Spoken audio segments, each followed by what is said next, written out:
nuestros problemas cotidianos.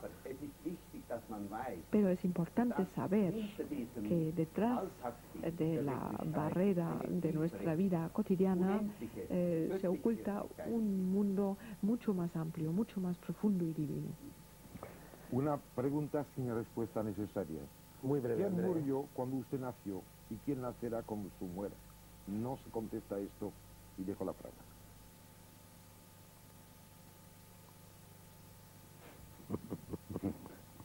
Könnte nicht antworten. Y tampoco podría contestar. Ni hace falta. Bueno, yo en vista de que el programa se nos está yendo, renuncio a mis preguntas y le paso la palabra a Fernando Sabater, que creo que tenía que formular alguna. Sí, un minuto. No, yo simplemente quisiera decir algo en torno a la distinción entre, digamos, drogas de primera o de segunda o de tercera. Yo creo que las hay, es decir, creo que hay posibilidad de tratar jerarquías y gustos muy diferentes yo ya no diría como en los vinos, yo diría por ejemplo como en los libros. Es decir, a mí me gustaría que la gente estuviera educada en la lectura de una determinada serie de obras que me parecen liberadoras y enriquecedoras, y no en otras obras que me parecen empobrecedoras o embrutecedoras. Pero en cualquier caso lo que no soy es partidario de la prohibición, digamos, de las obras literarias. A mí me gustaría que la gente fuera partidaria de la lectura, digamos, entre comillas, de las obras, por ejemplo, del doctor Hoffman, en vez de la lectura de otras obras, algunas de ellas perfectamente autorizadas y vendidas en las farmacias, muy embrutecedoras y muy tristes para el ser humano. Yo lo que quisiera decir es, hoy, frente a la libertad ante esta oferta, hay dos propuestas. Una, la de la culpabilización, es decir, la culpabilización como respuesta ante la libertad, la satanización, el convertir las drogas en culpa, y otra, la responsabilidad. Yo pienso que hay el uso, el contacto con determinadas formas de conciencia diferentes, como pueden lograrse por ciertas drogas, como el LSD, pueden aumentar la responsabilidad, es decir, el autocontrol y el dominio de la propia libertad, que a mí me parece más importante en nuestra época que nunca. ¿Hasta qué punto, quisiera decirle al doctor Hoffman, él ve que hay una relación entre desarrollo de la responsabilidad y utilización de determinadas sustancias frente a la culpabilidad con que se las carga normalmente?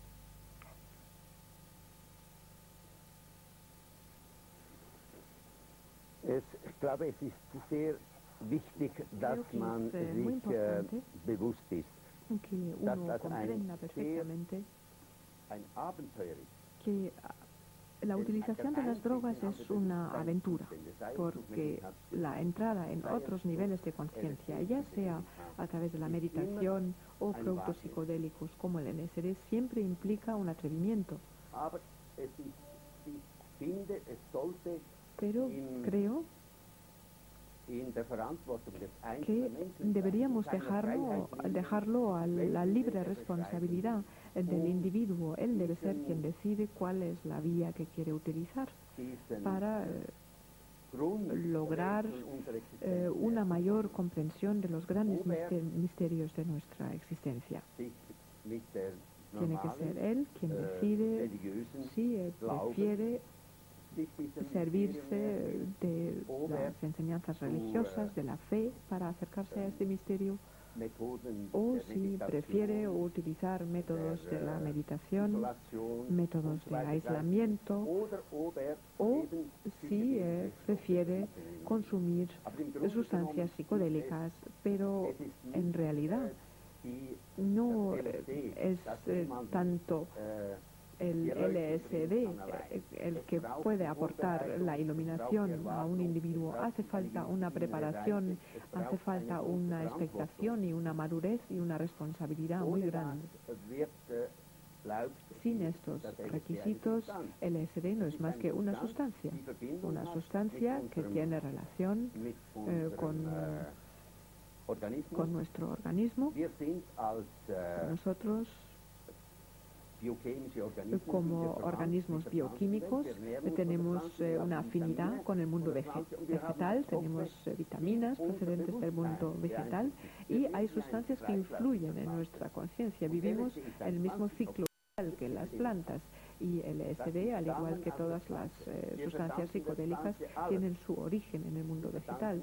Nosotros lo debemos todo a la planta, le debemos nuestro alimento, nuestro propio proceso vital y su energía.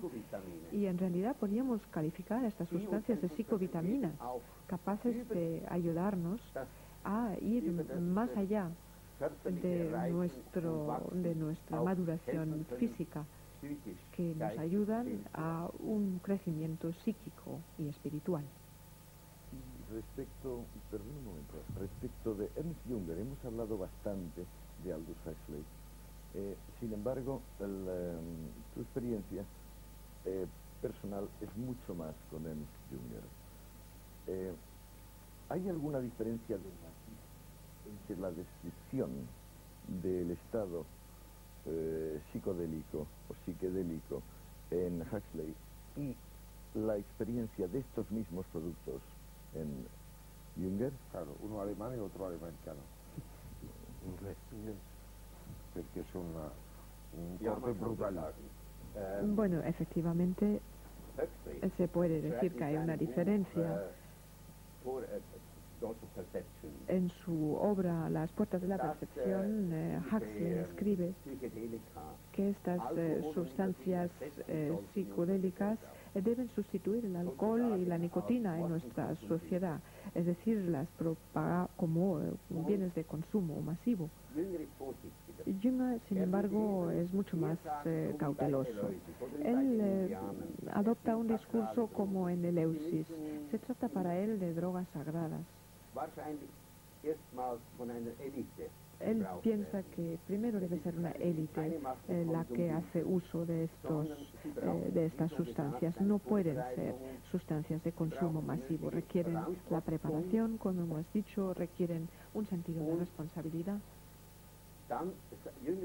Y Jünger afirma, es suficiente si se preparan determinadas vías y a partir de ellas puede tener lugar una cierta propagación de su uso, pero nunca pueden ser utilizados de forma masiva, indiscriminada. No son productos sedantes o estimulantes como el alcohol, la nicotina o las drogas propiamente dichas, la cocaína por una parte con sus efectos estimulantes o los opiáceos con su efecto sedante. Nosotros lo estamos viendo. Estas sustancias sí que han adquirido un carácter de producto masivo, pero las sustancias de las que estamos hablando aquí, los productos psicodélicos, ya sabemos desde la antigüedad, de las antiguas culturas, son productos que solo deben ser manejados por pocas personas. Cualquiera, al sentir realmente la vocación de una experiencia más profunda, debería tener la posibilidad de acceder a ella. Pero hoy es muy difícil encontrar la manera de llevar a la práctica esta enseñanza. Nos falta Eleusis, no tenemos estos misterios. Lo único de lo que disponemos hoy en día, en lugar de sacerdotes al estilo de la antigüedad, son los psiquiatras. Es posible que bajo la guía de un psiquiatra alguien intente encontrar una experiencia de ese tipo. Doctor Hoffman, muchos de los psiquiatras, precisamente occidentales, después de la relativa permisividad de los años 60, cerraron filas, no sé si con mucho conocimiento de causa, contra el LSD y sustancias parecidas, y nos avisaron sobre el riesgo de destrucción de neuronas, de destrucción de cromosomas y, en fin, otros componentes genéticos, e incluso no ya en Occidente, sino en el propio Oriente, en el mundo de las sectas, de los gurúes, de los iniciados, de las religiones mistéricas, etcétera, se empezó a decir que la utilización de estas sustancias